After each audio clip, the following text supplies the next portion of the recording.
I'm your host, Antonio. What you do for yourself depends on what you think of yourself. And what you think of yourself depends on what you know of yourself. And what you know of yourself depends on what you've been told of yourself.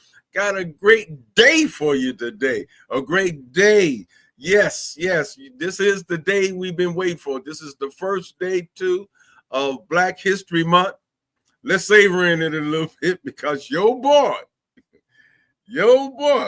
47, 45, with his DEI stuff, he wants to suspend, eliminate all DEI observations. That means that the federal government is not going to observe Black History Month, probably Juneteenth as well, and he might try to work on Martin Luther King Day.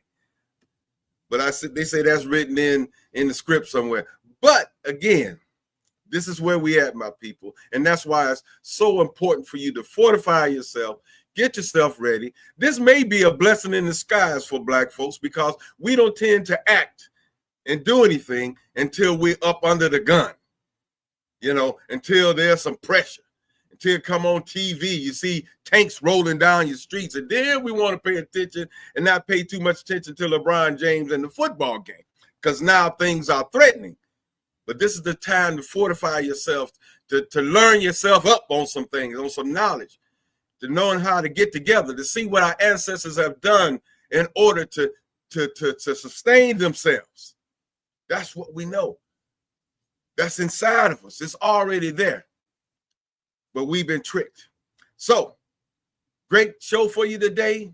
We got our good brother Wayne Chandler's coming on. We're going to chop it up a little bit before we meet you guys down there at the Wings Academy, 2450 Prospect. Doors open at 3 o'clock or 3 p.m. Come on down. Give me a call, 216-323-6155 if you want me to hold a few tickets for you at the door. All right. In the remote studio, we got our main man, Brother Vince. What's going on? Well, we got a full day ahead of us today, and as you just mentioned, we'll be at Wings Academy at 3 o'clock. The doors will open, 2450 Prospect Avenue. It is a great institution, and we have a great guest and speaker lined up for you on that day.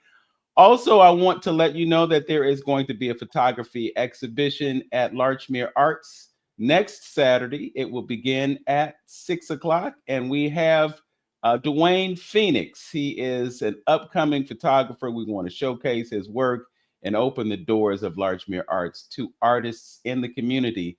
And one other announcement, if you haven't heard, there is going to be a gathering of musicians at Larchmere Arts Monday at 7:30. So if you are a band leader or you are a musician and you have an interest in performing in venues in Cleveland, Ohio, stop through. We're going to have some dialogue. We're going to talk about some things, and we're going to move forward with some strategies to get folks paid in the city.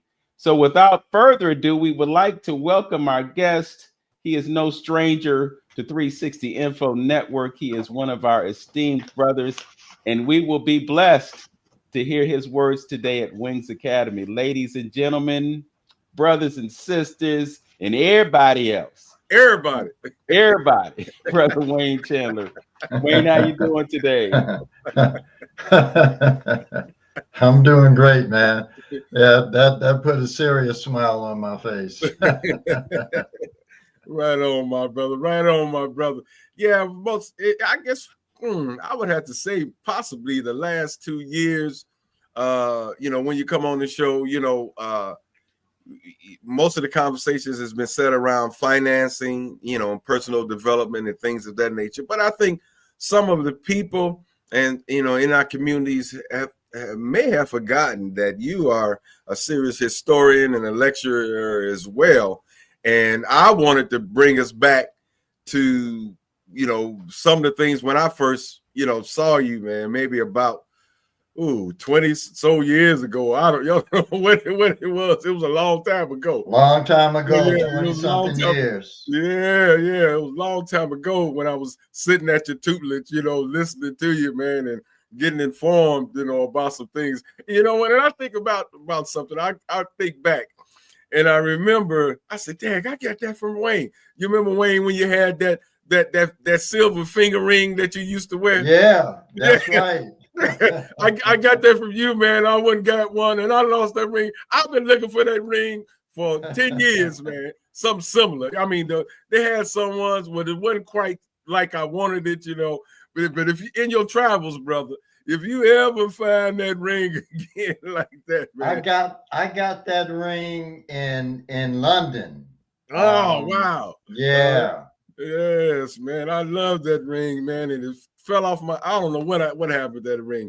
But anyway, brother, and George, always enjoyed your lectures, man, and it was always profound.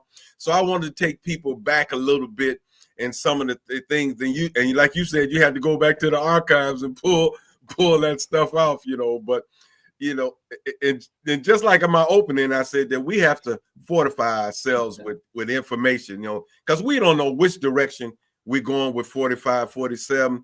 And, you know, like I say, it may be a blessing in disguise where we may come together, because you have to be living under a rock not to know that something serious is going on the planet all over.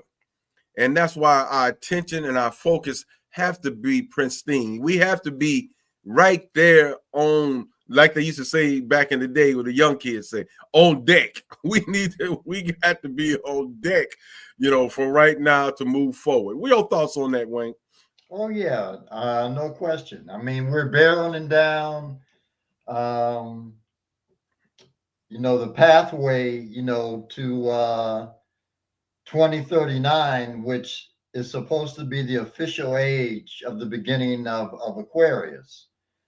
And that being said, you have to think about what has to basically transpire before we enter that particular frequency, because it's going to be a much higher frequency. The planet is being prepared for that. Humanity is being prepared for that. And when we step into that portal, you know, we can't walk in there with dirty shoes. So a lot of changes are afoot, and we haven't seen anything yet. And everything is going to be intensified as we make this journey between where we are now and 2039. You know, there are going to be massive changes. Probably several will be uncomfortable on many different levels. And so it really comes down to how prepared you are as an individual to be able to stand in the fire. Wow. Yeah. You know what, back then, way back then, when you talk, I remember one of the you know, at one of the lectures that you talked about this energy field that's going to soon encompass the planet. You talked about this photon energy belt that's heading our way. And we also talked about, I think you even showed us a slide talking about globally, where we had these little hot spots, you know, all over the planet, and our ancestors kind of knew where these vortexes were that they received, that more energy seems to be concentrated on the planet at certain given points. Wayne, can you speak on that a little bit? Yeah, that's the planetary grid, and our ancestors had because they knew and they had an understanding of the design of the planet far superior to what we have. You know, even with all of our technology and scientific intentions to redirect and direct humanity and civilization along specific courses, we still don't see a lot of what the earth is really about in terms of its divine design. And so the planetary grid is a technology. It's a planetary technology that our ancestors used to build civilizations upon, because the vortexes actually created, you know, this specific resonance that was all about expansion of the material and the spiritual. And they would literally come and put their civilizations, grow and evolve their civilizations, or as you call them, hotspots, these vortexes. And what's really interesting right now, I've been working with this guy over in the UK, and his he calls himself a geological grid analyzer, and he's been measuring the energy in the grids for the last probably 20 years, and has found that there's so much activity in the grids right now that it's evident that we're being moved into something that is akin to a totally different frequency and framework about how we're going to navigate new realities coming around the corner. Wow. And his thing is that now the grids are becoming completely and totally saturated with these frequencies, and that they will come online probably this month.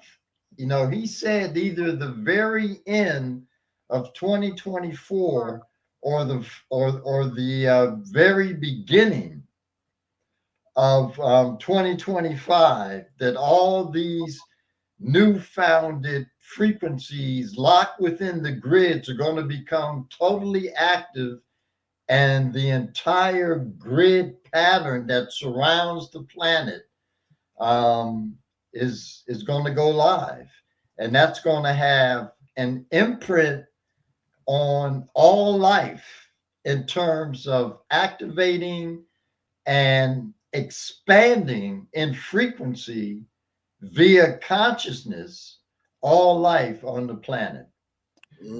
Brother Wayne, you mentioned in a meeting that we had last week that there was an alignment of planets in the sky, and there was an energetic shift that occurred as a result of that. And I think perhaps it's just a figment of my imagination, but I do feel a certain energetic shift within my own person.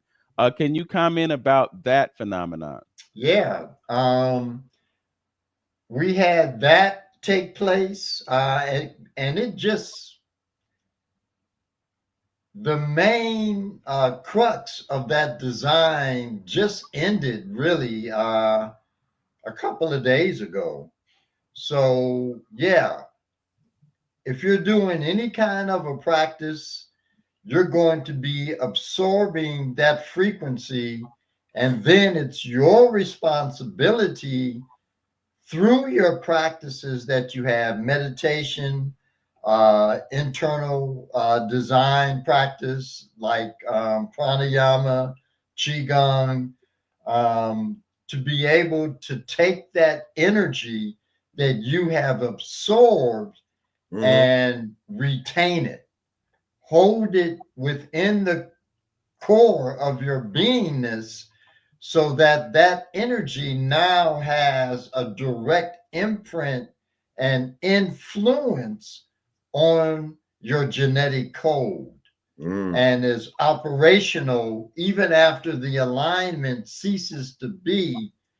When you hold and collect the energy, it maintains its operational design regarding your genetic signature.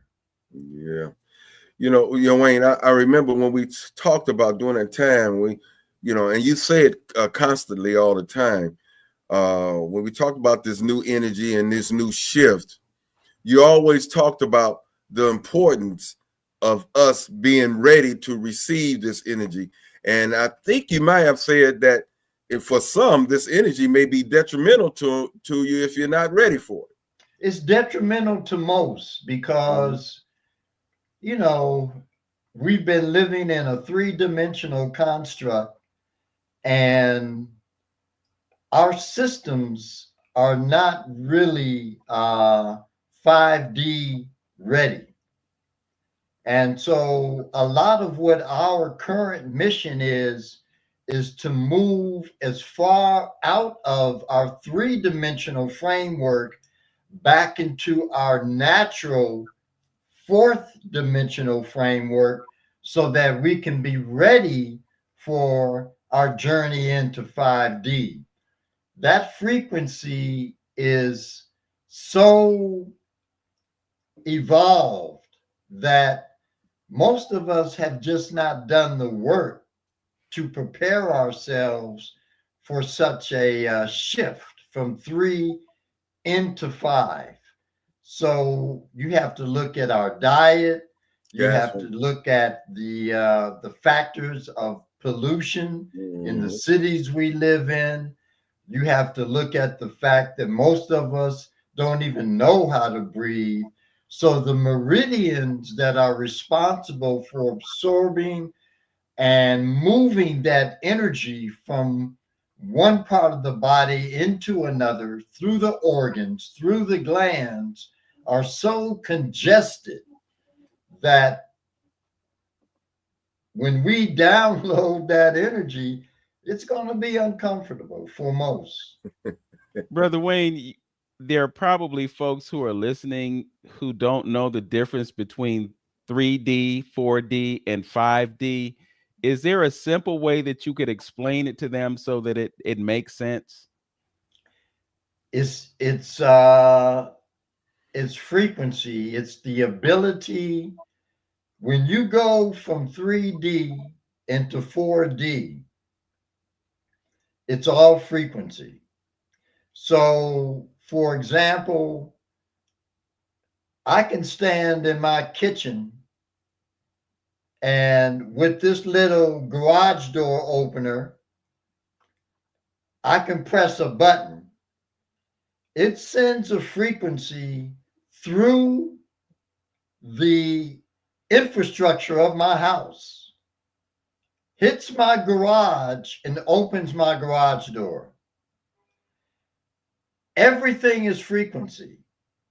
So when you move from 3D into 4D, that is an elevation of your basically your bioenergetic resonance that now is allowing you to see, experience, and manipulate energy from a higher vantage point.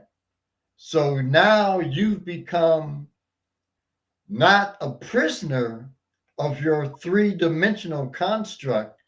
Your three-dimensional construct is now beholding to your intention and where you want to take it and what you want to draw from it, what you want to create now within it. You become the creator now, as Okay. opposed to being, servant. So in essence, what I'm hearing, or at least what I'm feeling from what you're saying, is that the way that you live your life dictates the frequency that you vibrate on.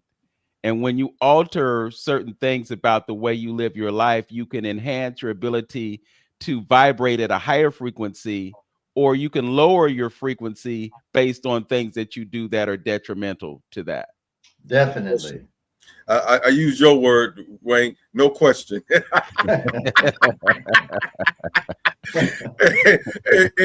But see, again, with that, how does, when we're dealing with the micro and the macro, and we talk about, being connected, and we talk about, something maybe in the last 10 years, people maybe been talking about this entanglement and in our relationship and things like that. And I think a lot of our people really don't get the gist of that relationship, because I remember, like you said, one of those lectures, how we talked about, like you got billions of cells and there's billions of stars out there. How, at one point you had talked about how some of the planets is kind of, have some relationship to different organs in the body and things of that nature. So I was going off to thinking like, are we encapsulated in some big scheme of things? You know what I mean? Like somebody's body. You know what I mean? The creator. Yeah, well, I mean, we are in a sense, I believe we're encapsulated in the residence of divine mind. Okay. And within divine mind, there is a very specific, from where we stand anyway, program that's running, which if you make certain moves, you get certain brownie points that allows you to go a step up.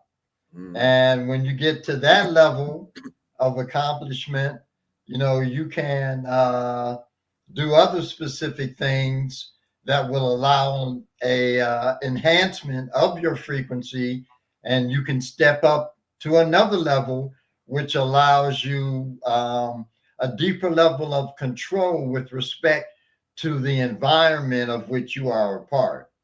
But yeah, we're in the cauldron, of divine mind. And there is a very specific design that's in play. And it's about how we, to the betterment of our own intention, can come to a understanding of what that design really looks like and how it benefits us. Because that's what I'm gonna talk about a little bit, opening up for you. There is, that relationship and that understanding pretty much who and what we are as people is concerned, and to lead and segue and leading in a little bit about what we're going to talk about at the lecture and getting people to come on down today. We have this science that we are talking about, which our ancestors were thriving on a long time ago, and understanding, because they was grounded in nature.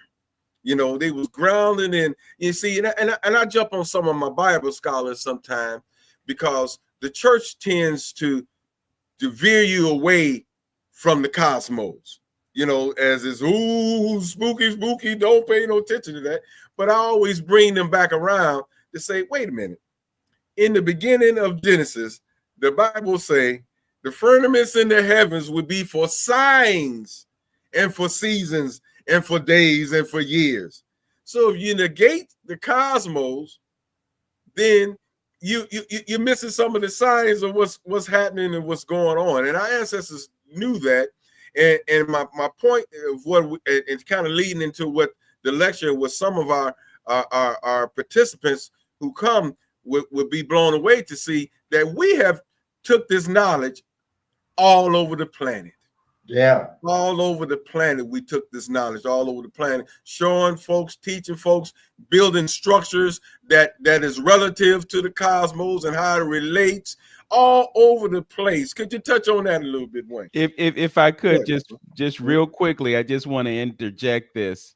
Many people don't realize that the Bible is actually an astrological book.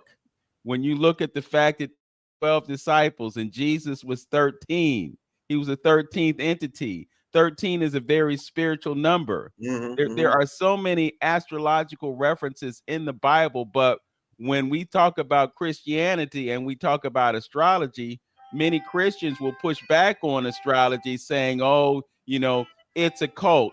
A cult simply means that it's hidden knowledge. That's all. It's not spooky. It's not evil. It's not something that's going to degrade. But I just wanted to interject that, and Wayne, I welcome your comment. Yeah, I mean that's on point, for sure. Everything is interrelated, and what I find really fascinating about our current reality is that those, who operate at the highest levels of three-dimensional maintenance, they understand really have an understanding of the integration of the various parts that create our reality. They operate in to a large extent um, with those particular factions, and they give us those elements that makes us believe that there is only disconnection and segmentation, in this reality, that the dynamic, the design of an integrative reality does not really exist, that everything is compartmentalized, segmented, and disconnected from each other. So when you look at the human body, for example, you have like a plethora of different um, medical practitioners who take one part of the body and become very adept at dealing with that one part. But sometimes when there's disorder comes from another part of the body to really imprint upon that specific area that they may be, really cultivated, refined, and an expert in dealing with, but they can't figure out what's going on now in this area that they have become so adept at. And it's because the issue is coming from a different place in the body mind that they have not taken the time holistically to really understand, or even examine. So this dynamic of compartmentalization is akin to the whole three-dimensional constructural design of reality, and we have bought into that lock, stock, and barrel. And because of that, we operate from a platform of limitation. Mm. And that's one of the main things. That's something that I really try point, along with culture, try to stress, to our listeners and to people that I come in contact with, that we're really operating and following the wrong path of everything, of our whole knowledge of self, cosmos, the planet. Our ancestors, like I was saying before, traveled all over teaching people, these particular concepts, and I think people are going to be amazed at some of the things that you're going to show them today that black folks did. And we tend to just like get to the edge of Africa, and like we didn't travel into the Middle East and Eurasia and all the rest of the places, that we just stayed around there, and now the last 10 years we come into the whole piece of, foundational, blacks over here. And yeah, we was here, we was all over the place, and then built structures and taught sciences and things like that. And so in this position that we're in today, and it's kind of like what I'm gonna speak on a little bit, and you hit it, Wayne. We operate on this departmentalized, limited type of existence, and we really don't have a clue on who we are and what we are.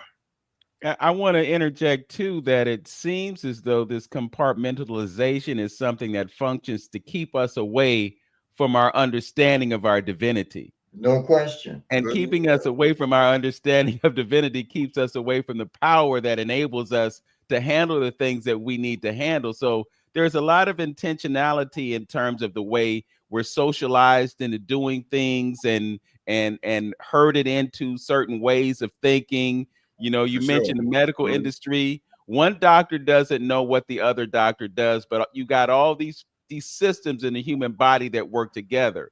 They don't work, independently of each other. They work together Right. in order for us to function properly. So you go to this specialist, that specialist, that specialist, and they're all telling you something different. And the other thing that happens, I think, and this is just something that recently has occurred to me, is that we have all these screening processes.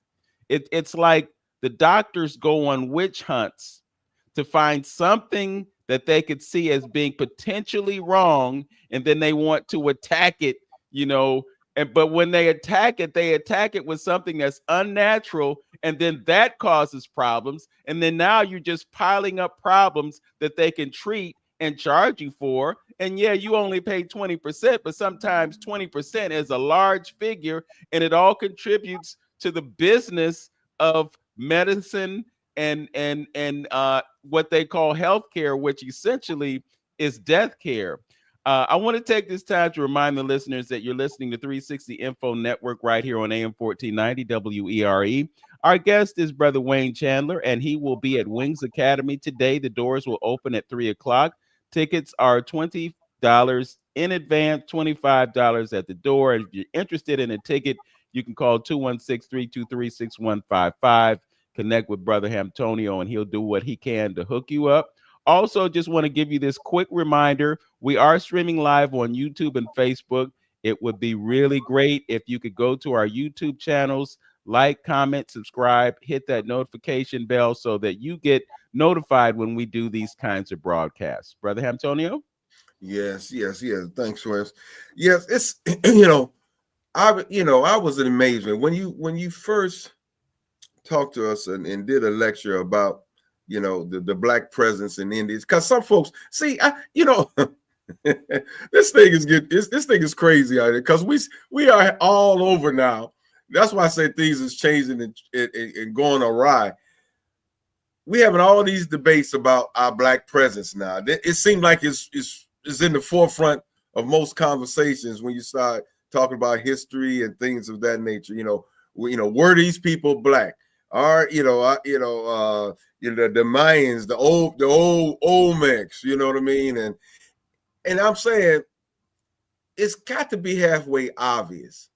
You could go up in India and we see people from India. They're as blacker than us sitting right here. You know what I mean? And the only difference you would see is the dialect, the accents on the words and what the things of that nature. Where you think they got that black skin from? And it's just amazing. And people, oh well, don't look, well, he's dark, but he's not the same kind of dark as you are. You know what I mean? It's a different kind. I mean, it's amazing. In order for them not to put and give us our origins of humanity and you can look at things like Buddha and some of the Indian deities and over in Asia, which I believe you're probably going to show some of those today, and see the curly hair, and things like that, and it's almost like don't even look at that, don't even pay no attention to your eyes, what you're seeing. That's not really black, because they even got so far as saying that the darkness on some of the pieces in Egypt, well, the ashes, or they tried to make some excuses about why they were black, but the eyes of those particular relics and things like that were white. So or like in the Olmecs, they didn't have the tools to crisp that nose off real good, and that's why the nose is big. But then you got intricate details carved with dreadlocks in their head. What's going on, Wayne? Yeah, I mean, it behooves them to like really lay down a program that keeps us completely and totally disconnected and ignorant of, our own genesis, and what that really entails. I mean, there's so much information regarding our history, what we've done, where we come from, the things we've accomplished. You know, when I did this program, this was back, I guess, the end of December, just before I left to go down to D.C. Because Tony Browder brought me down to do a presentation, and he had me on a radio show, and the brother that's interviewing me is asking me specific questions, which really leads me into making the statement that they have found a nuclear reactor Oh. in Gabon, West Africa, that was 2.5 million years old. And Tony was like, "What?" Tony was like, "Man, come on, yeah, I find that very difficult to believe." So my publisher was on the call, was listening to the program. He called in because I gave him, the source that they could research. He went, researched it, called in, sent a text message to Tony and said, "Yep, he's on point. 2.5 million year old nuclear reactor." I looked it up too, Wayne. I stopped. I paused right there and went and looked up. Remember, I called you and I read. I said, "Come on." Yeah. So when you look at that, you have to take into consideration that our entire timeline is fraudulent, is inauthentic, made up. Walt Disney, 100%. Because if we're looking at the construction of a nuclear reactor 2.5 million years ago, then what has transpired between then and now, for most, if not all, is incomprehensible, let alone what came before that period, which allowed them to create such technology. You know what? 1 second, Vince. It makes me think when we find things like that, because there was, that one book that was out there called Forbidden Archaeology, and it has things like that in it that is unexplainable. It's unexplainable, like undigested food in the Antarctica they found in mammoths. It seemed like almost, what was that movie? What, 12/12 or 2012 or something? When everything froze over at one time instantly like that. It makes you think about things like that, and it makes you think about, are we in this continuing cycle here, of upheavals, hills and valleys as far as civilizations is concerned? Because that's the only way I can see to explain some of the things that you're talking about. That we're constantly in this up and down. Civilizations rise, civilizations fall, and things like that. It's a cyclical reality, and once we embrace the nature of rhythm, which I speak on in my book, where things expand and things contract, we move into a cyclical order that brings about different textures of reality. And once we begin to embrace that concept as a reality, we move through and navigate our current reality in a far different and more comprehensive manner. Yeah, I was just going to say it seems as though there's been a certain level of de-evolution. Oh, no question. When you think of the fact that people today can't explain how those structures were built so long ago, they were energy systems. You look at some of the buildings that were built in Europe and other places on the planet, they still can't explain how they were built, because from a contemporary perspective, we don't have equipment that could have done what was done back then. You know, you look at some of these churches and the steeples on them, and there was a lightning rod, and it was an energy system. You know, we look at EVs today and think, wow, what marvelous technology, but they were making electric scooters and electric cars back in the day. But because Yeah, Rockefeller wanted to sell petroleum, the electric cars got pushed to the side. right. You know, so when you look at the cyclical aspect of it, and the other thing is just the whole idea of narrative. The folks who are controlling the narrative don't want you to know how ignorant they are about the past, so they give you their version of it that makes them look good. You know, No question. No I mean, question. if you just look at the math and the sciences that they went to Kemet to learn, Yeah, we brought yeah. them civilization, but then they try to make it seem like they brought civilization to us. They they didn't even know, they didn't have soap. They didn't have sewage systems. These are things that we were already doing before they had any awareness of it. So control of the narrative is so important. And I think that's why history is so important, so that we can uncover the things that we have already known, bring them into our consciousness, and move things forward. And Yeah, that's what I say the about my deep, brothers too, man. We're just yeah, the deep thing is one word, primitive.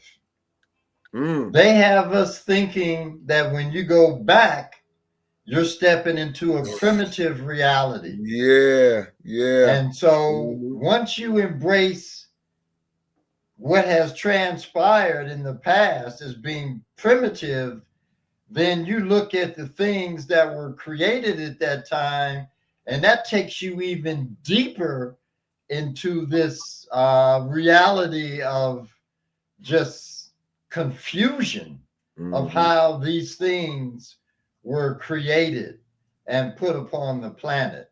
Now, if you remove the idea that they were primitive, then it brings about a totally different Mhm. method of design. Yeah, yeah. I totally think it's one of the things I'm gonna speak on for us to, and see, it's almost, here's a current example. Here's a current example, because people think time, is linear, and meaning that as times go on, things must get better.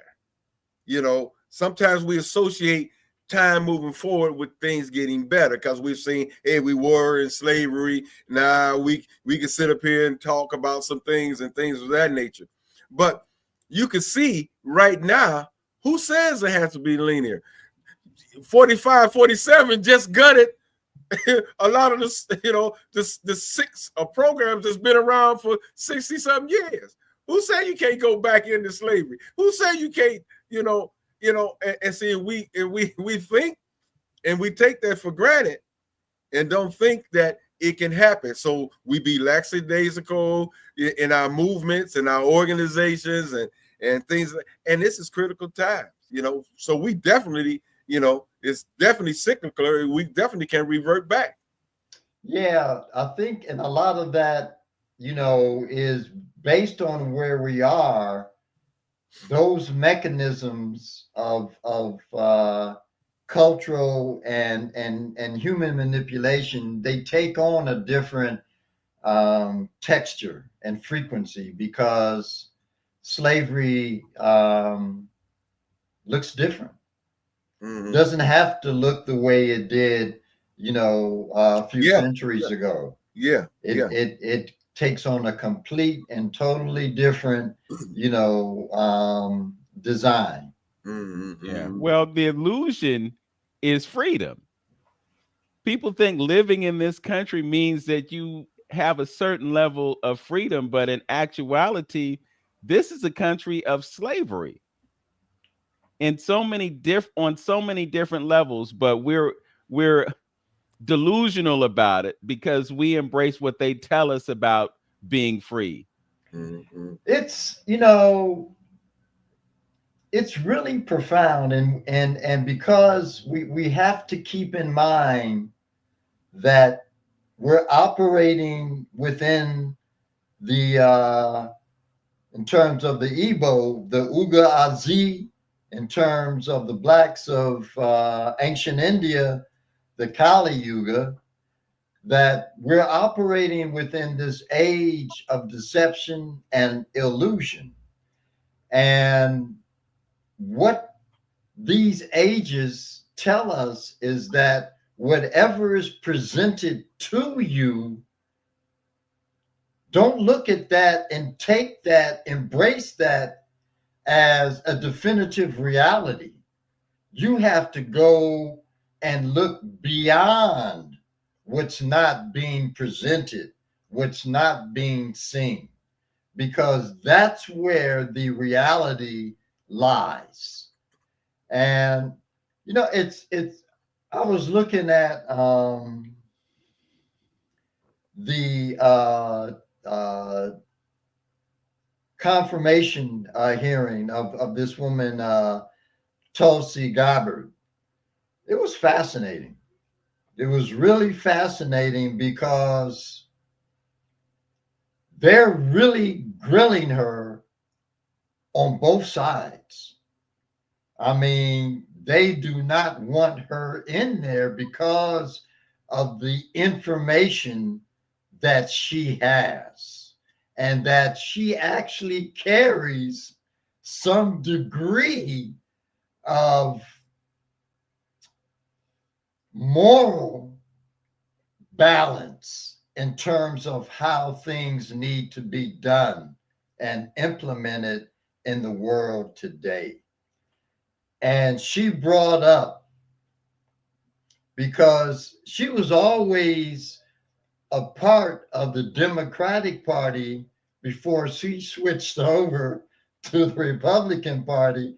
And what made her switch over to the Republican Party was her coming across this inside information during the Obama administration of how they went in and overthrew Iraq and set up these various programs that would definitely make sure that a new power structure was put in place by the CIA, and that, the administration at that time had full knowledge that this was going on.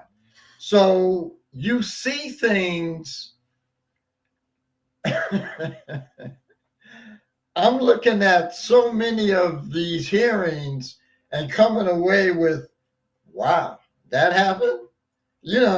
Because it's a whole different look that we're able to get, that's very enlightening, very, very enlightening. And it gives the vision that no matter which way you cut it, we're moving into a totally different framework that's going to deliver a totally different reality to humanity. The mere fact that this guy stood up in front of the WEF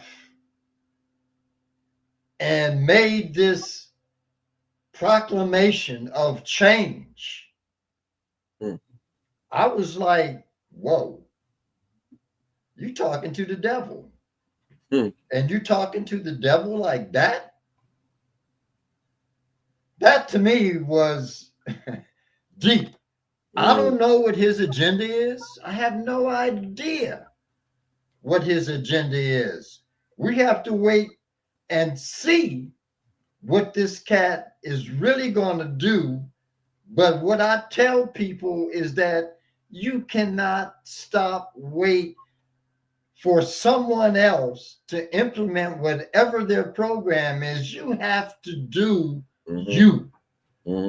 You have to be invested in your own level of transformation, awareness, and clarity in order to navigate this new reality that's being put on the steps for us to embrace. Well, you know, I want to go out on a limb and say that there's the reality that they want to create and plan for us, and then there's the one that's just going to happen cosmically. When you go back to what happened in 2020, the Saturn Jupiter conjunction, you look at what happened just last week with that alignment of those planets. There are certain things that are going to happen regardless of what they plan to do. No question. The other thing is that, just going back to the idea of things that are cyclical in nature, I flash back to 1980 when President Reagan took office. And the same shock that's taking place right now is the one that happened back then. There's nothing new about this going back and forth between the parties and what one side wants to do and what the other side wants to do. The thing that's consistent is the fact that we react to what either of them does. Right. You know, people were looking at the immigration situation and the fact that people are being snatched off the streets and sent back to wherever they came from. That happened during Obama's administration. Right. Okay. When President Obama took office, what happened? We have military installations in all 54 African countries. Right. You know, so, and then there are testing labs for vaccines and bioweapons in all of these countries as well. This happened during the Obama administration. So Exactly. we have to be careful about looking at one or the other. Right. You know, 47 is the face of the dysfunction, but he's not the sole participant. Right. There's an army of folks that are making these plans and carrying out these plans that we're reacting to. But it's exactly what you said, Brother Wayne. We got to figure out what we need to do and not be so consumed with what they're doing. So if they want to push back on DE&I, let them do that. They're going to do it anyway. And now that the veil has been lifted and they have permission to step away from it, they're gladly participating in it because they didn't want to have those measures at their companies anyway, but they were being forced to do so by public opinion. But what's deep about that, because that is a really big issue, what's deep about that, which is information that was just released yesterday with DEI, is during the Biden administration, they put in special hiring requirements for like the FAA and such, which allows them and really incentivizes them to hire mentally challenged individuals to be and operate in those positions of FAA authority, which is insane. That's pure insanity.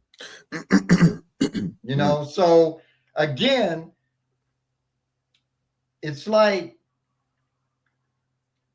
understanding and recognizing the game and then choosing not to play. But you've got to see the game first in its entirety. You know what I think? You know what I think? And I'm gonna have to cut out in a minute and just I'm gonna let my screen play, Vince, and I have my sister come down and cut it out when I leave out. But for what I think is that they don't snuck a reset on us already. I don't remember, if you remember beginning of Biden's administration, they kept talking that we was going through COVID, reset. We need a reset. Things that we are used to is going to cost us more. You know, you see they restructuring the workforce and AI and the money system. It's like when that they dimming that light in the room and you don't recognize later on that the room is dark. They'll snuck a reset on us already. This is the thing that people don't understand about the two different systems. Biden is a politician. Politicians do not broadcast what it is they're going to do. Trump, on the other hand, is not a politician. So he's broadcasting everything. he's going to do. That's one way to look at it. But when Biden came in, he implemented the movement of CBDCs to bring them in, because all Biden did was he was given the WEF, Klaus Schwab playbook, and that's all he followed during his administration. The CBDCs, 15-minute cities, social credit scoring system, all of those things were brought into play during the Biden administration. But if you ask one person out here in the world, what's a CBDC? What's a 15-minute city? What's a social credit scoring system? Crickets. They don't know it. They've never heard of it because it wasn't broadcasted through media. And that's how they play their game. Okay. Well, my brothers, I'm going to have to leave it right here. Vince, just like I say, just take me off the screen, I guess, and I'll let it continue to play so it can be on my channel. So I'm just going to encourage everybody to come on down. The door is open at 3. We're gonna have a great time. There's gonna be a little African drum in there, a little food until it runs out, and some vendors set up as well. So come on down. Brother Vince is gonna be there introducing Brother Wayne, and we're gonna do our thing and just to kick this month off right. Like again, even though if he take any DEI out or whatever, guess what? We don't need their permission to do anything. You know, it's on us. You know, we don't need to go. If he take Juneteenth back, so what? We can still do our thing. You know, we don't need nobody's permission to do it. All right, because we was doing it long before they made it a holiday. Okay? That's right.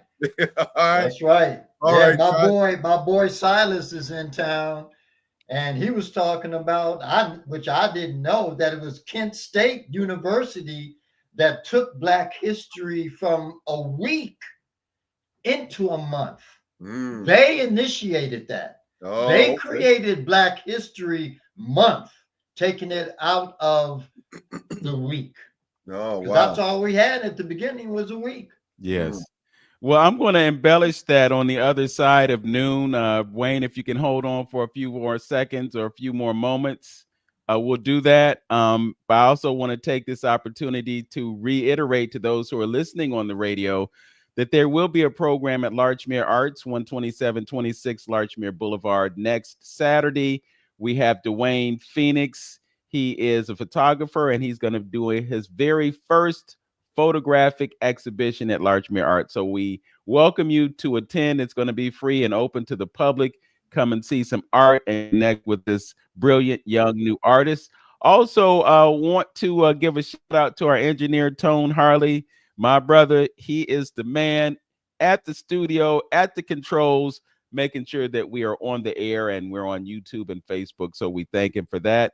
And most of all, we thank you for listening. As always, know yourself, love yourself, be yourself, make today your absolute best day. Peace.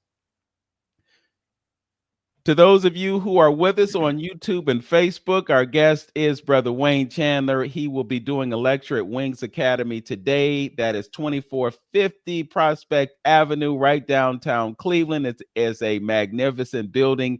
It's a place where young people are getting an African-centered education. They are learning the history that he's going to be talking about today. I think some of your lecture is going to be focusing on the African presence in Asia, if I understood what Brother Hamtonio said last week regarding the program that we're having today. I don't want to get away from the conversation that we were having about central bank digital currencies and cryptocurrency and so forth, because I think it is absolutely vital that our community know about this and take advantage of it. The Biden presidency was marked by an anti-crypto stance. One of the things that President Biden did was he signed into, I guess, reality, an executive order 14067, I believe it was, and it called for the study of cryptocurrency. While they were talking about studying cryptocurrency, they were actually looking at ways to utilize digital technology to eliminate our privacy and gain control of our resources. The current president has said no to CBDCs. He is embracing cryptocurrency. As a matter of fact, he's profiting from it because somehow he was able to create a meme coin. And I don't know, Brother Wayne, were there billions made with Yeah, I that mean, token? I've listened to 3 accounts of people that made $1 million or more in less than 24 hours off of the Trump coin. Wow. Now, for those who don't understand, cryptocurrency is simply digital currency. It's digital currency. The US dollar is digital currency in a way because most of the transactions that take place with dollars and cents are digital. It's not the paper and the coins that we're used to using when we go to the store sometimes and get on folks' nerves when we pull out those bills and that change and have to waste all that time counting stuff.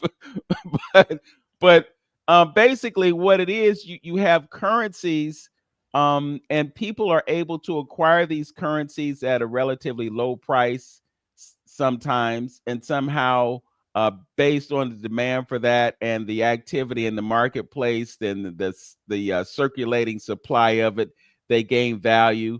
And just like stocks, you buy low and you sell high. If you want to look at it as a game, that's the game: buy low, sell high. And with the digital technology that we have, everybody's got a phone. You can just pick up your phone, go to Cash App, go to PayPal, and you can buy digital currency. This digital currency is a store of value in certain situations. In certain situations, it is an investment that you can make. I'll give you an example. Brother Wayne, I bought some HCX. That's the Onyx coin. Okay. I only spent $200. And I was looking at my account a couple weeks ago. And that day that I looked in, I saw that it had gone up 100% in one day. Wow. 100%. And so I looked at the activity over the space of 2 weeks. I started out with $200 and I had $2,000 in my account for that one coin. That was a good move, man. Yeah, Wow. right. So, bruh, I bought some more last night because it's only 3 cents a token. It's only 3 cents. I got to look into that. Yeah. So I'm just saying to the folks that are out there, if you choose to participate because you don't know or understand it, to use Wayne's word, it will behoove you to look into it and see how you can gain from it, because that's what they're doing. But No question. what they did last year, Brother Wayne, is they had this situation involving someone called Sam Bankman-Fried. And Sam Bankman-Fried was somebody who gained the confidence of Democrats and Republicans because he was giving them money for their campaigns. And it turned out that his very platform was one that exploited people, and it put a negative mark on the crypto industry. So whenever you brought up cryptocurrency, the first thing people would think of, because they've been programmed by the media, was, oh, FTX, oh, Sam Bankman-Fried, oh, that's a scam, and distance themselves away from it. And while all this was happening, you had people who were making millions of dollars by using cryptocurrency. So you got the Yeah. scared, and then you got the people who know what's happening and they're capitalizing on it. And the truth of the matter is, it's the great equalizer because it gives everyday people access to real world assets. Can you break that down a little bit for those who perhaps don't get what I'm saying? Yeah. I mean, you basically, cryptocurrency, what people feel is such a big risk, it takes our own individual exploration into what it is, because the benefit of it can move us out of survival mode so easily, so fluidly. All it takes is a little bit of research to understand exactly what it is that you're investing in. And you don't even have to go in with a lot of money. You can go in, you can look at, okay, well, how much money, you know, do I have that I feel I can lose? Can I lose $20? Can I lose $50? Can I lose $100? And you can say to yourself, well, yeah, I can lose 75 or $100. I can throw that away, invested in something that could turn, as you said, that investment into $1,000 to $2,000.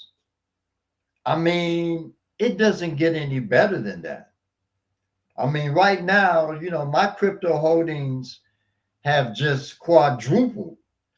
Even though the crypto market has taken a serious beat down, because you have to look at the volatility, you have to look at the game, so you have to look at the whales or those big investors that are now taking profits, which are dropping the price, and the valuation, down, but it all bounces back. And we're looking for that serious bounce back within the next month. I believe we're going to begin to look at things really taking off in March. And it just, we just have to like create the incentive, for us to like step out of this programmable existence, that we've been operating in, and step out of the box. We've got It's so important for us now, more than at any other time, to step out of the box. Again, understand the game, choose not to play in certain factions and features of the game, but see where it can benefit you and invest in that, because that's where the big money goes, and that's what they do. They just don't want us to even think that that is a possibility, that that's a reality, that we can step out of survival mode with that level of ease. Mm-hmm.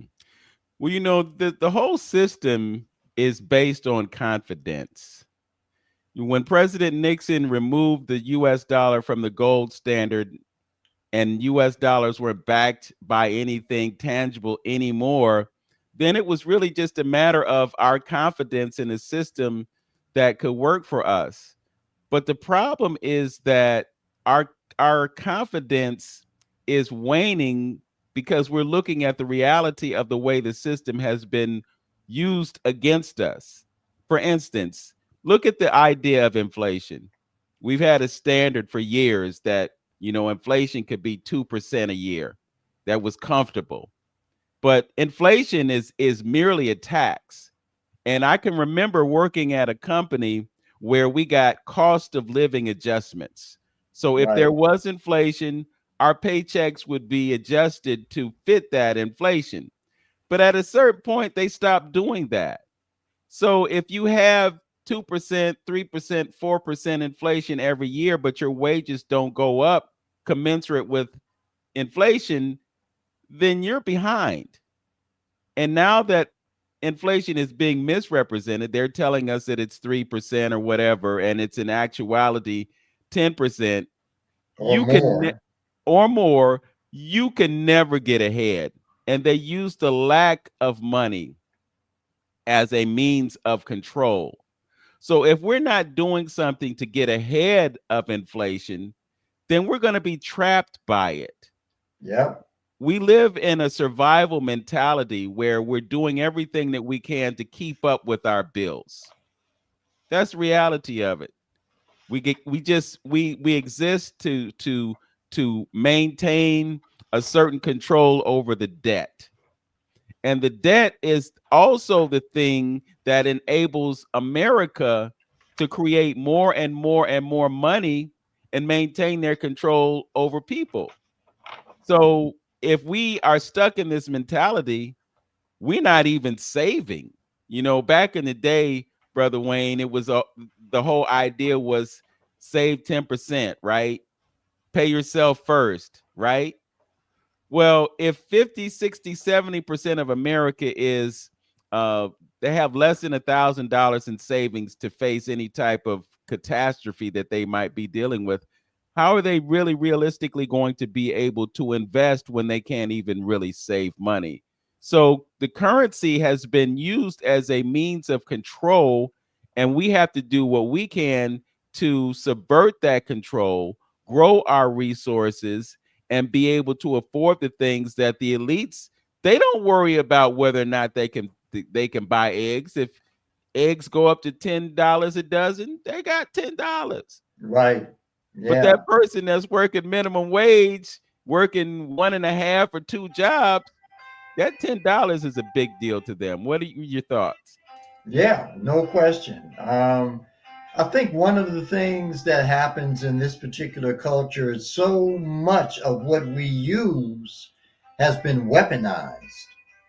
And that weaponization, of the various things that basically feed in and integrate with our daily realities, we become so accustomed to functioning within and around those things and the utilization of those things, even though they do a disservice in how we utilize them.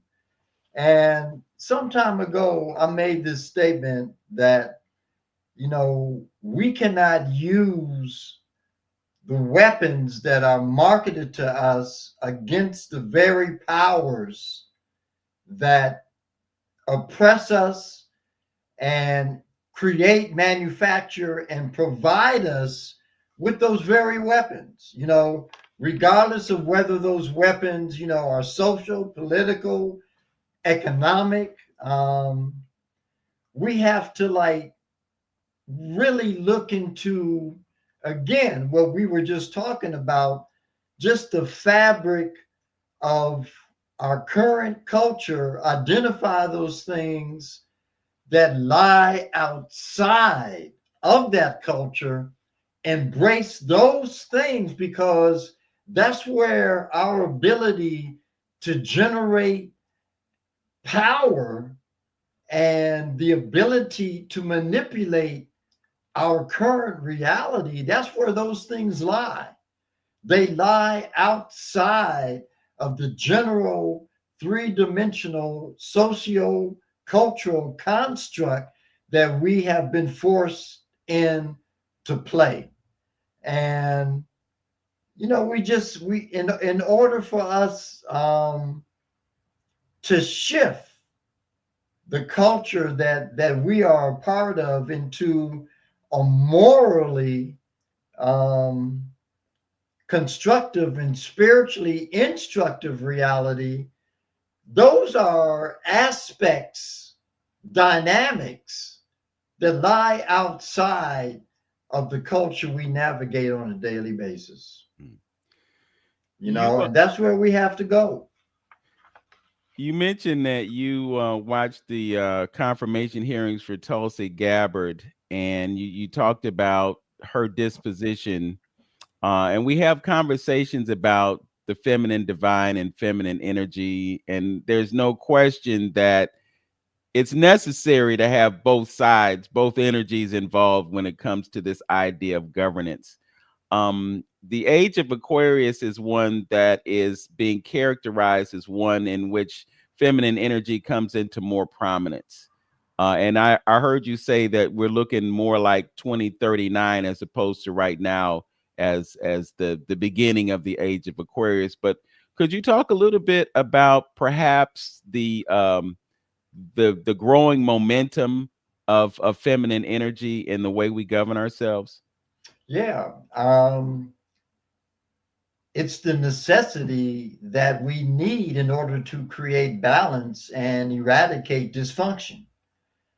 And the programs that we bring into being from this overt masculine perspective that basically encompasses a means and manner of doing it in a way that the masculine dynamic is in everything. It's viral, in its deliberation, um, in terms of all the different areas there that it goes into and what it accomplishes once it gets into those areas, because it goes into the fabric of whatever that area is and literally transforms that into something that is usable based on that masculine dynamic. And so when the feminine dynamic comes into play, it creates just an opposing resonance that then begins to manifest and create um, just a level of absolution that strays away from that masculine dysfunction, which is viral and infectious. Because when you look at all the different systems that come into play, there's always a downside to how they've been implemented and designed. And the reason that downside, is so all encompassing is because it lacks the feminine component. I want to switch gears and talk about the divine aspect of what we call the creator. In this country, I would venture to say that most of us are Christians. And so our reference or our framework for, conceiving what the divine is based on patriarchy. But I think you probably are aware of and know about the duality of it, the balance of it, and there is divine feminine and there's divine masculine. It's I don't want to say that it rubs me the wrong way, but I will say that when I continue to hear people talk about what we call God and always refer to God as He, it just seems like there's something missing from that equation. So I just wanted you to spend a moment to talk about the duality, the idea of this entity having a feminine aspect and a masculine aspect, and the importance of the feminine in the concept of what we call God. Yeah, I mean, it's the whole dynamic of an operational, functional, and balanced universal reality, I mean, on a constructural basis. And that was one of the things, that our ancestors created in Ifa, as well as the dynamic of the I Ching. I mean, the I Ching, yin and yang literally grew out of Ifa. So we have this construct of duality, but it's more of a way of how those two aspects complement one another, as opposed to um, create disconnect and distance from each other. And so when you really bring them both into the mix, then you have a holistic program or an equation that becomes highly functional and constructive in terms of what it can bring to the table in totality, as opposed to this segmented, compartmentalized way of being and seeing, life as a whole. Yes. Stephanie Thompson was just commenting. She says that her father-in-law always says Father, Mother God when he leads prayer and feels whole. And I think she has a great appreciation for that. I'm just thinking in the moment how, we talk about God being in us. And if God is in us and God is both masculine and feminine, then that means that that is a reflection of who we are as well. But I think, there's this idea that we can't have a feminine aspect if we're a man. No question. No question. But see, that's when you look at one of the things in my book, Ancient Future, that I bring into play is out of those divine laws, one of those laws is the principle of gender. And the principle of gender basically says that within everything is the elements of the masculine and the feminine. And with human beings, that goes on and takes effect as well. Within every man, there's the element, of the feminine. Within every woman is the element of the masculine. And you can see how these different aspects function on multiple layers, in terms of our physicality, the organs, the dominant organs in our body, that being, like heart, spleen, lungs, liver, kidney, all of those organs are looked upon as being feminine organs in their design. And they say, well, how can you, give, a gender specificity to an organ like that? Where do you get that from? So where that comes from is the fact that feminine energy is magnetic. It creates the level of magnetism which attracts. And all of those organs in our body, are magnetic.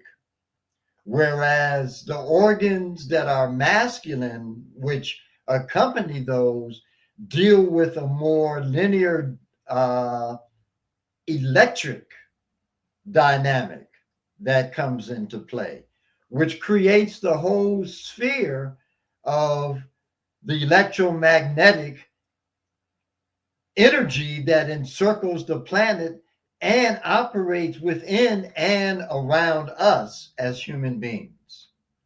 So we see these gender specifics in everything. Masculine and feminine operates within all things that are born out of this universal construct. Mm.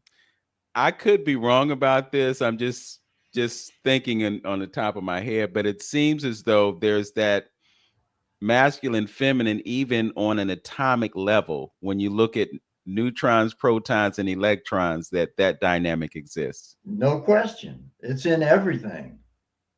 Yes. Yin and yang. Right. Yeah. The other thing that I wanted to get to and not gloss over is something that you brought up a few times, and that is, and you didn't say it specifically, but it really is about breath. It's about the life force that exists within us. We could call it chi or what prana or whatever it might be.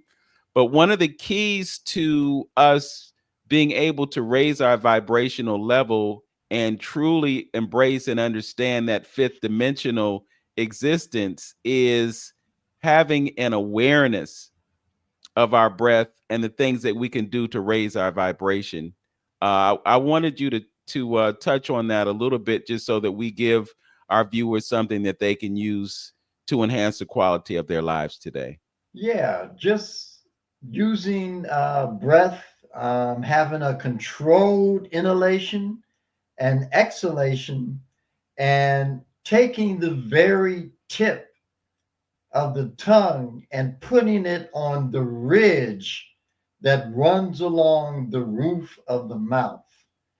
That brings into play that yin and yang channel that operates in the human body and moves masculine and feminine energy into the various areas of the human body where it's utilized for the purposes of optimum health.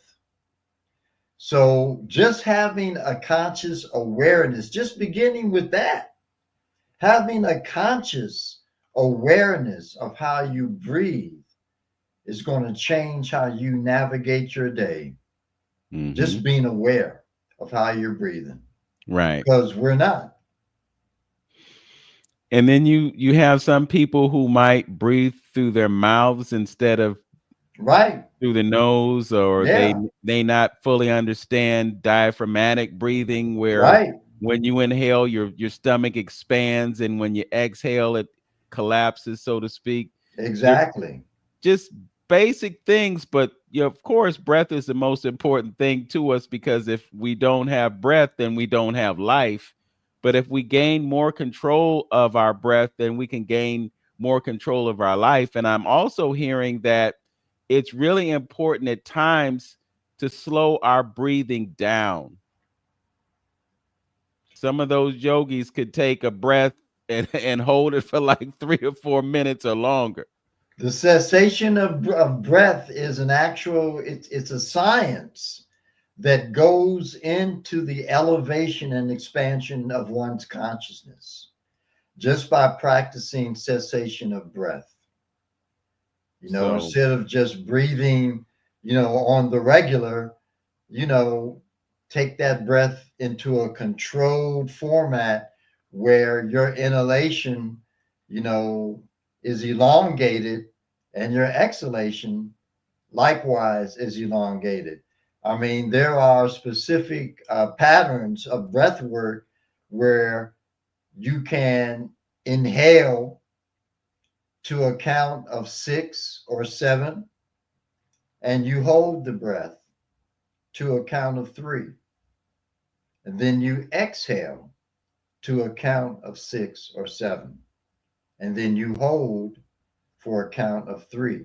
Now you can follow that particular frame because the 6 hold and formula brings a certain type of resonance to the body mind, whereas the 7 also brings a very specific resonance to the body mind.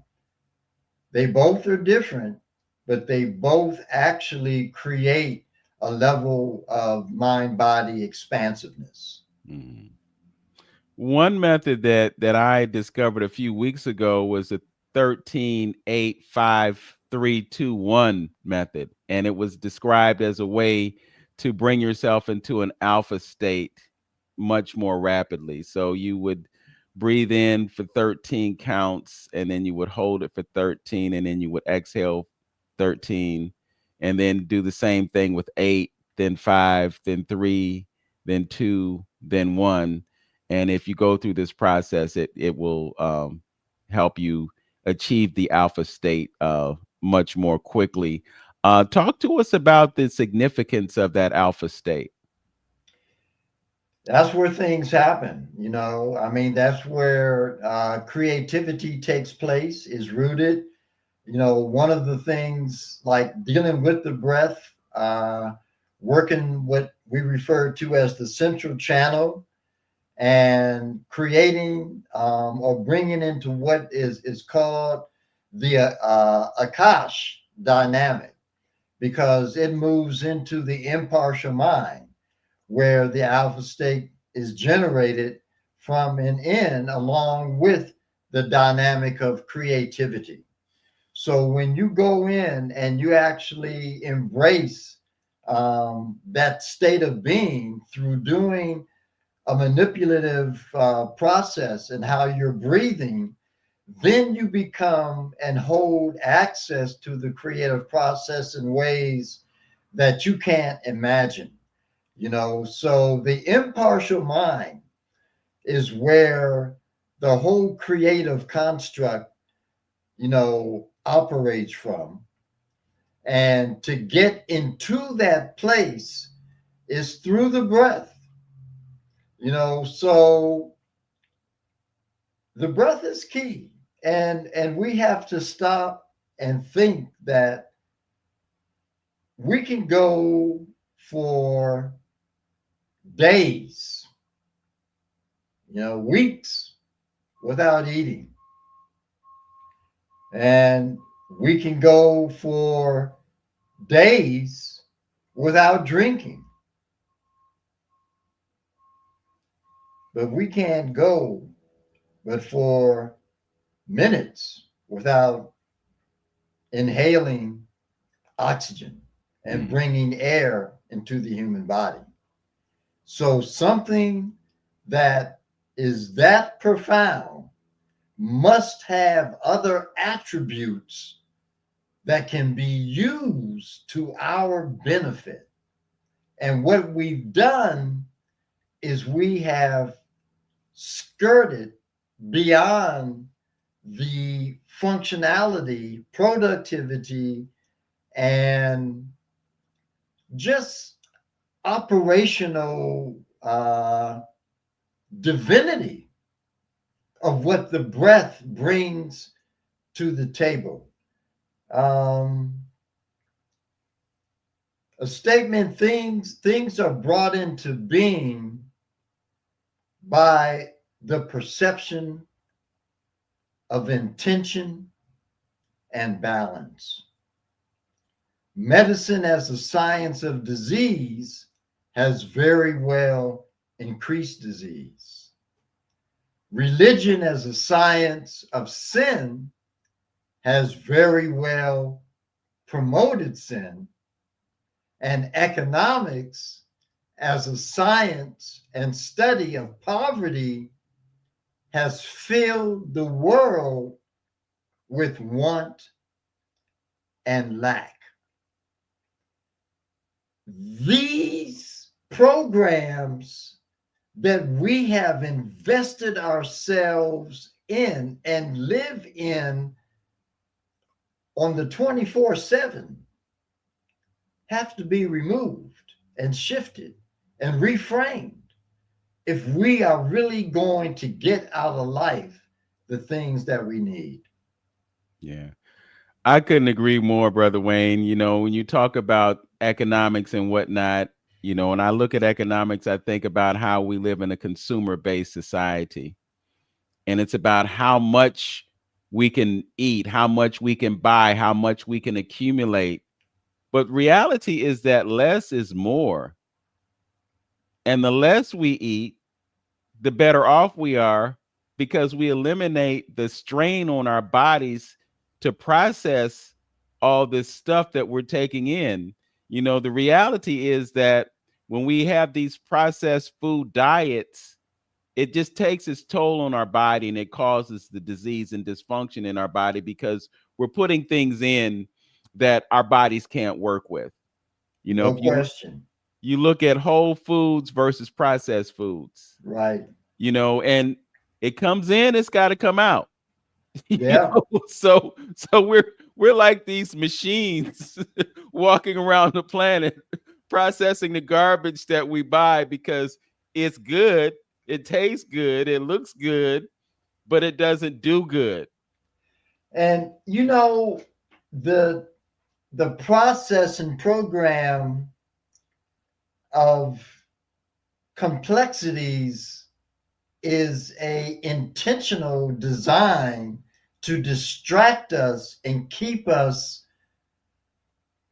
moving and walking around in circles, not knowing which right, left, up, or down. Everything that used to operate and flow within the schematic of simplicity has been removed and complaced with complexity. Everything. Yeah.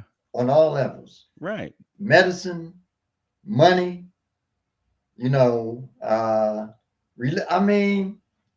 just the way we used to do things. Like now, if I call my bank as of today if I call my bank, I used to be able to call my bank at any times, get access to my account, go in, configure, do what I need to do with my account from my phone. And I'm operating from a landline. I have a landline. But now that has changed. They have to send me a 6-digit code to my mobile, and then I have to go to the landline, press 1, and then they'll give me the information after they ask me a few questions about my account, as to, move forward with what it is that I need. These are the things that, we have to really begin to step out of this automatic response mechanism, this microwave psychology that we operate in, and take time to study the environment that we're being pushed into and create an alternative to that. And I'm not saying that alternative has to be all of what you embrace, and integrate with, but you want to always have something else that is outside of the system that you're working in, that you can utilize to your benefit, and that goes on all levels, I mean, that's one of the things, even people within the precious metals asset business, they say you want to have the beauty and the power of owning silver and gold is that the physical metals and their valuations exist outside of the system of control that they have created on paper for those metals. And that's where we have to go. Yeah, it does exist outside of the system. And when the grid goes down and you have something that you want to acquire and the electricity isn't working and the computers aren't working, but you've got that in your pocket, someone is going to say, yes, I'll take that and give you what you need. Another way that we can exercise control over our currency, if you look at it in a digital space, is having a cold storage wallet so that you keep your money outside of the bank. What you just expressed about dealing with your bank, having to jump through all these hoops, and it's your money in your account. Yeah. And somebody else is controlling it. Right. Yeah. I'll tell you, that shocked me. I was like, whoa, what is this? Not only was the feature new, but the voice on the other side is Hispanic now, So I'm like, okay, they've just completely changed. I mean, we have to stop and think how much America has been outsourced to different countries. Most of the time when you call for whatever, whatever, if it's a sourced commodity, if it's something you're ordering online, that voice that comes across, it ain't us. It's in India somewhere, maybe. It's in India, it's in Mexico, it ain't here. Yeah. And it's only a matter of time before that Indian voice or that Mexican voice is going to be, or the Chinese voice. Chinese voice is going to be an AI voice. That's right. So you'll hear the same person, the same way we hear the same person doing all those videos on TikTok and Facebook and YouTube. It's always the same guy. Yeah. It's crazy. Speaking of voice, Brother Wayne, again, my intention is to give people something that is useful to them. Healing sounds. There are certain sounds that you can generate with your own voice that can send healing energy to various organs in your body. Could you Hmm. can you talk about how you can use sound for healing? Yeah, we are our own musical instrument. And that too is something, that has escaped our recognition. And in doing so, leaves us, in a state of deprivation. So every organ in the human body has a specific healing resonance that corresponds to a tone or sound.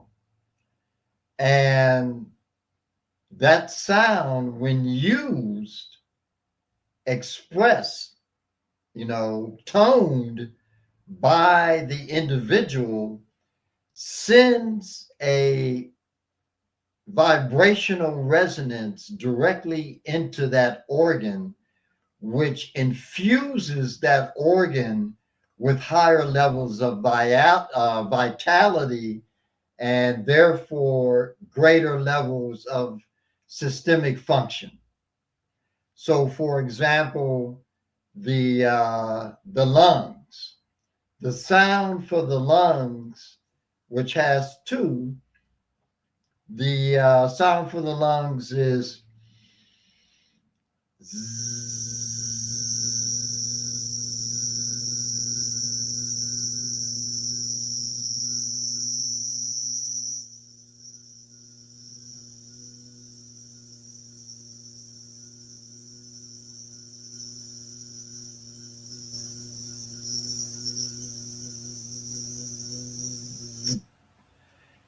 And so, what I've done in doing that sound is I've released the accumulated toxicity that appears in the organ as frequency out. And so, when you use these different sounds for the organs, you literally elevate your own mind body resonance to a different level of functionality. That's interesting and important too in terms of developing the discipline to do that on a frequent basis.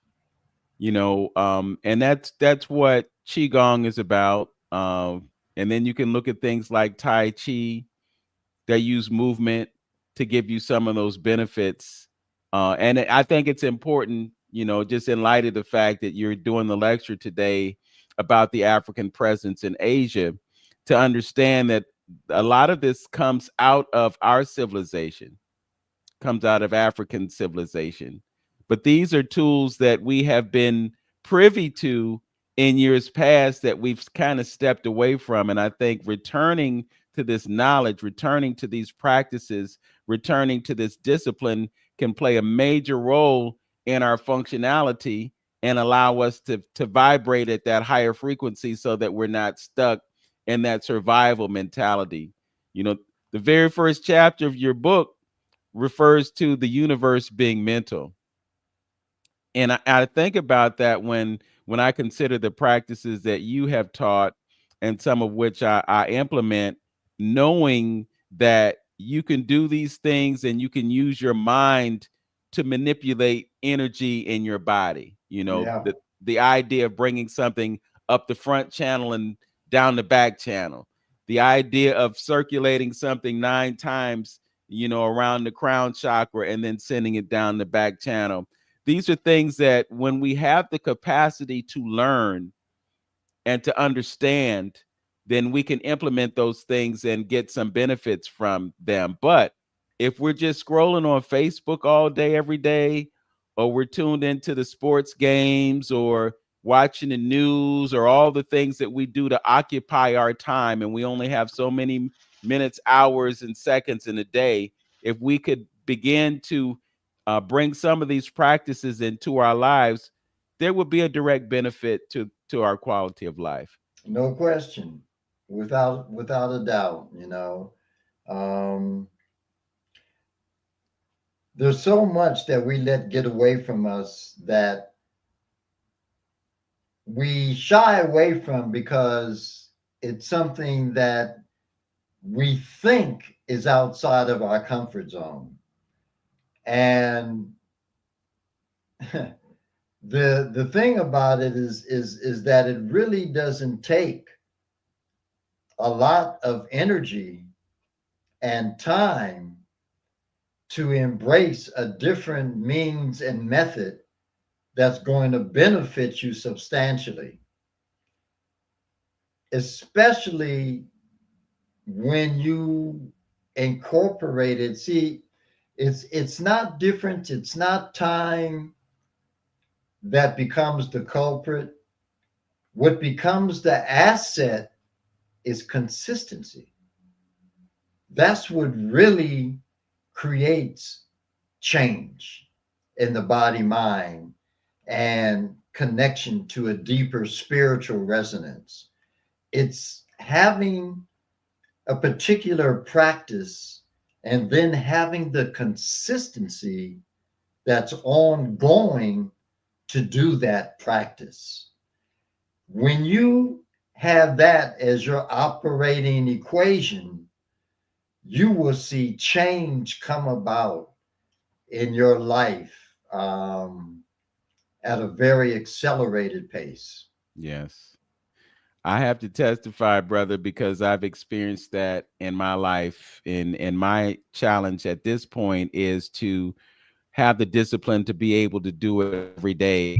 Sometimes we have those days where we have 3 or 4 meetings to go to. Life gets in the way. Life gets in the way, but it doesn't necessarily have to be a long time. You could just take a pause for 5 minutes to close your eyes and breathe deeply and center yourself, and then just get back into the regular flow. If you weren't able to do the hour-long practice or the 2-hour-long practice that you're accustomed to, it's I'm just thinking out loud right now. It's like I need to check in with spirit for a few moments to reground myself so I can get back out there and face the world.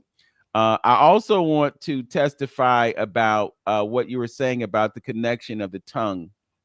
Kachari Mudra is what I recall you expressing about that. I've been using a frequency generator I told you about a few weeks ago. Yeah, I have to get that, man. I have to get that information again. Yeah.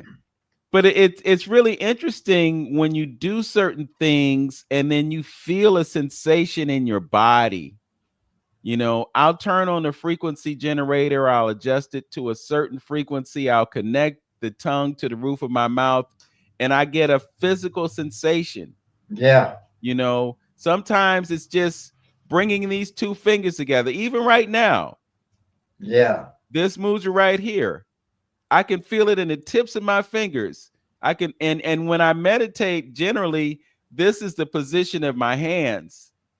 Sometimes it's that, sometimes the hands are just resting on my knees. Yeah. But, I think about those mudras, this mudra right here is for patience. And the patience is something that I need a lot more of. So I I can hear that. practice with intentionality, but there's this, it's just so amazing how we are designed. We're literally all walking miracles. Yeah. We have all these systems working in our bodies. Some are autonomous. They happen. We don't have to think about them. They just happen. Some systems we can make adjustments to how things are. Like if you are in a state of high anxiety, how do you bring yourself down? Slow your breath down. Exactly. Or you in a situation where you got to kick somebody's behind. Well, guess what happens? Your heart rate goes up, you start breathing fast, and then, you use that energy to do what you have to do, or you use a certain aspect of your brain and that rationality kicks in and you say, I don't need to waste my energy beating this person up. Let me just walk away. Or Yeah. let me do Or you something to can diffuse use it that. to create a different creative outcome where combat isn't required. Yes. One You of the know, I things, mean,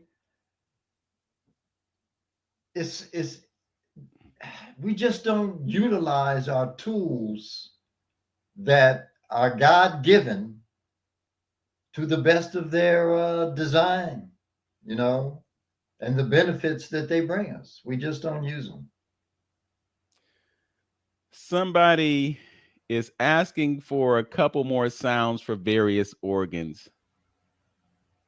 So we got a sound for the lungs, and going to the book of Dr. James Brown, another one of those sounds is for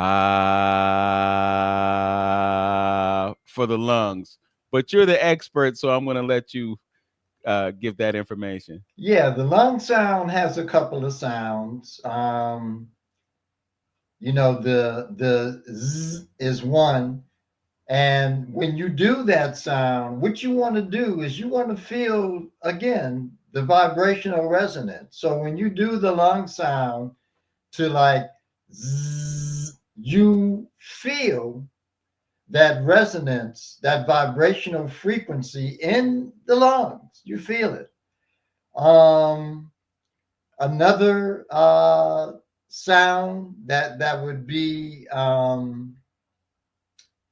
really beneficial is the liver sound, and the liver sound is sh, and the liver sound is you open the eyes wide because the eyes are the opening to the liver. So when you do the liver sound, you open the eyes wide.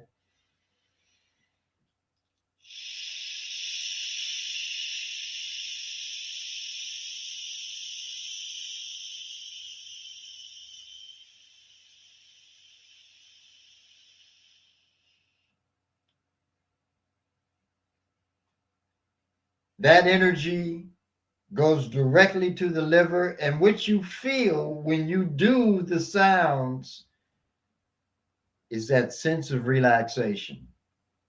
So you know that what has happened, because the science behind the sounds is that around every organ in the body is a type of fascia or tissue that's called a cooling sac. The purpose of the cooling sac is to take that energy that comes in from negative emotional fields. And when it comes into those respective organs, depending on what the energy is it fear? Is it sadness, grief? Is it despair? Is it hatred? Is it worry? All of those emotional fields have a direct connection to specific organs in the body. So when we do those sounds, it releases and removes that accumulated frequency, emotional frequency from that particular organ. So the liver deals, the emotional field is anger. And we are an angry people. The longer you can do the sound, the more you use that as the gauge, the measuring stick, to know that you are moving that organ back into optimum function. So, a lot of people, when they do the liver sound, they'll start with the liver sound like shh. That's it.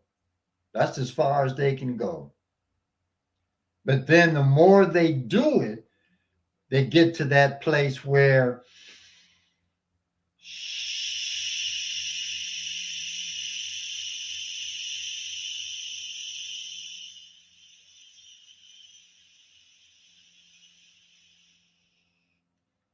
they had that protracted delivery and release.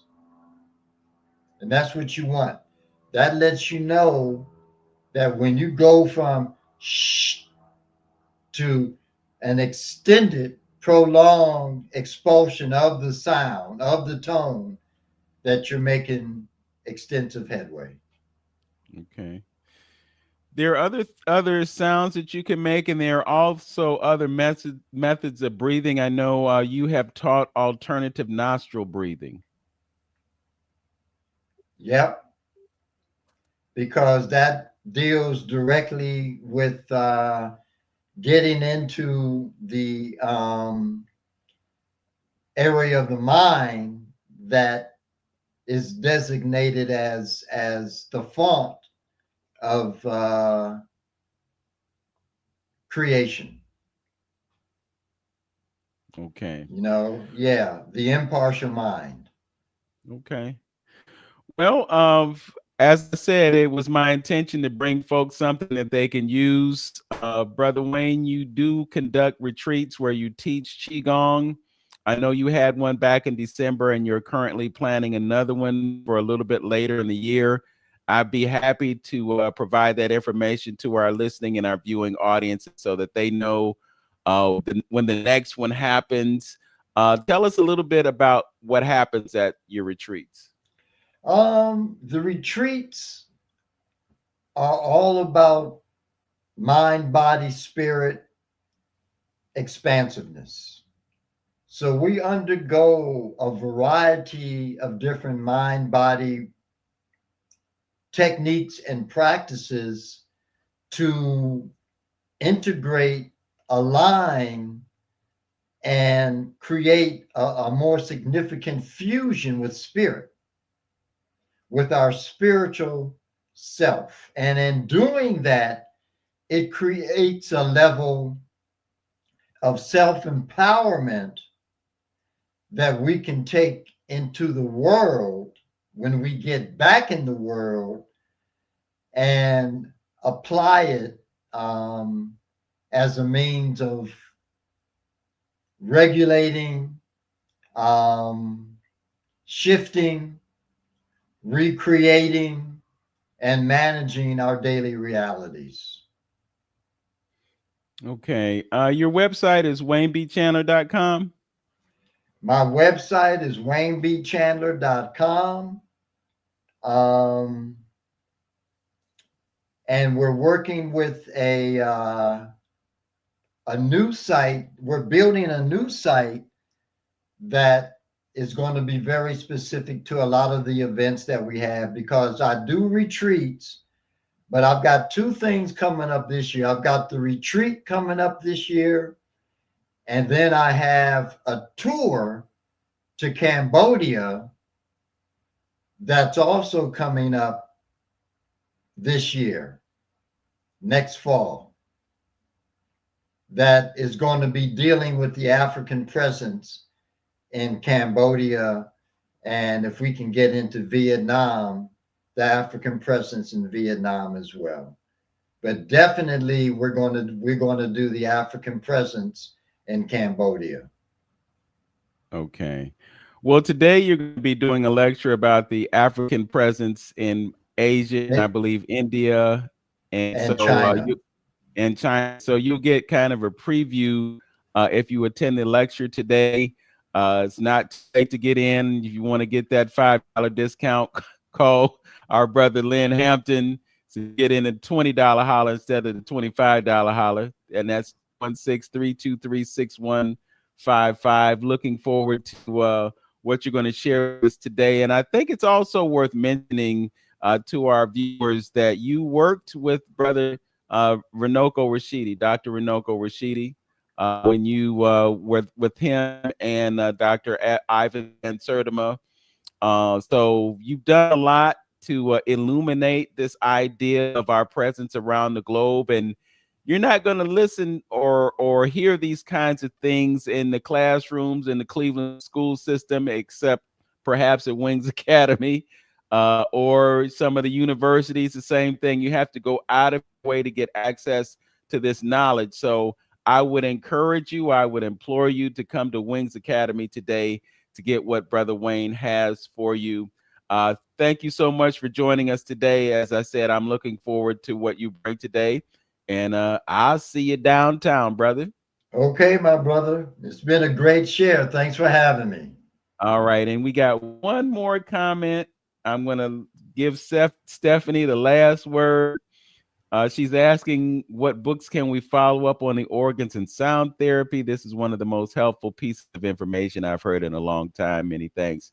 Thank you, Stephanie. Glad you were able to tune in today. And if Brother Wayne wants to share that information with me offline, if you don't have it immediately, I can make sure that you get it. Anything you want? What you can do, go and Google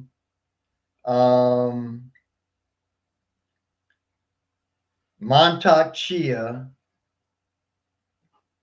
and really what would be better for Stephanie is to either Google or go on Amazon and look up Minka DeVos. How do you spell that? MINKEDEVOS.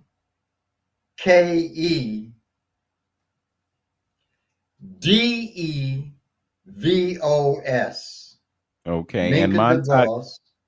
how do you spell Montauk Chia? MANTAKCHIA.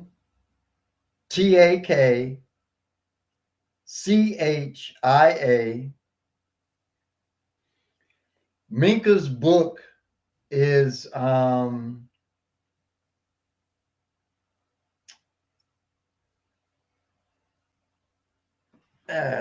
on, let me grab this book because the name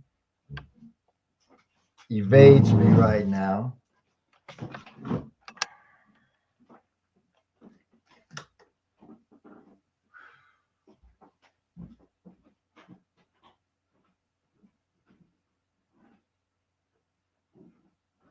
Yeah, I've located a website for her.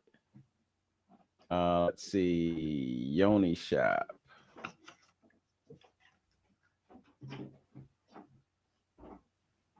We're working hard for you, Stephanie. Give us just a minute.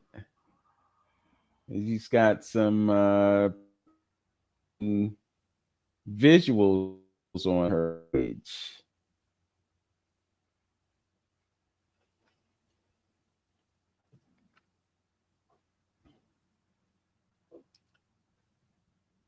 And I'm not seeing any books yet, but her name is Minka DeVos, and she spells Yeah, it I was trying to MINKE. put my hands on Montauk's book, but it's probably in my Okay. library downstairs. But Minka's book is Tao, TAO, Tantric Arts for Women. And it's called Cultivating Sexual Energy, Love, and Spirit by Minka DeVos. Montauk Chia actually did the foreword. Okay. And I have to say, you can see how thick this book is. Mm-hmm. This is a woman's Bible. This book has everything in it.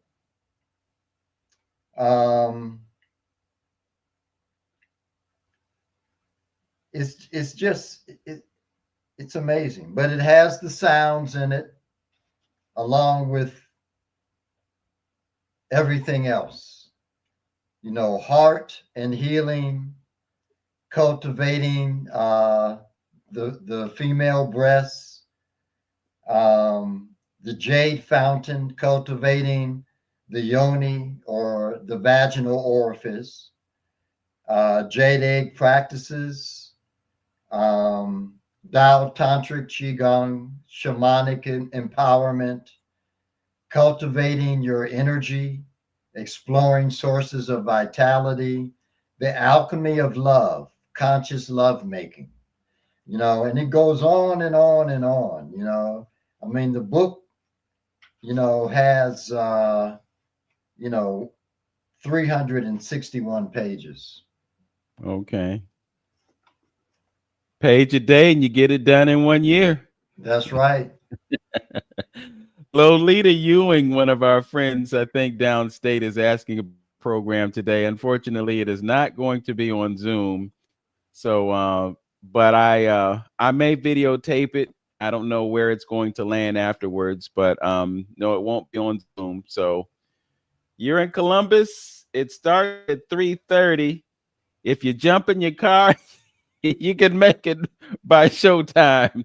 Uh, Brother Antonio is going to do probably the first half hour of the presentation. So if you want to come to hear Wayne, you can do that, or maybe hope that we'll have a videotape available for folks. But it's been an absolute pleasure, Brother Wayne. As always, we are so blessed to have folks like you living in our city, doing what you do, and having an impact on the entire planet. We cannot take you for granted, nor can we take for granted brothers like, Dr. Whitaker and Paul Hill, and, many of the sisters. I'm thinking of our sister Queen, whose name is eluding me at the moment. Maybe it's age, but yeah, we're just blessed. We have folks who are doing great things in our community, and I think we have to do everything we can to amplify them, to show our appreciation for them, and to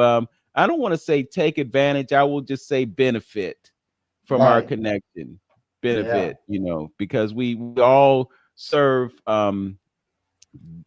everyone. The whole idea is we exist for the benefit of others. So, in that sense, you're doing what you're supposed to do, just as we do what we're supposed to do in bringing these folks to you. So, with that said, as always, know yourself, love yourself, be yourself, make today your best day, and we'll see you at Wings Academy. Peace. Peace.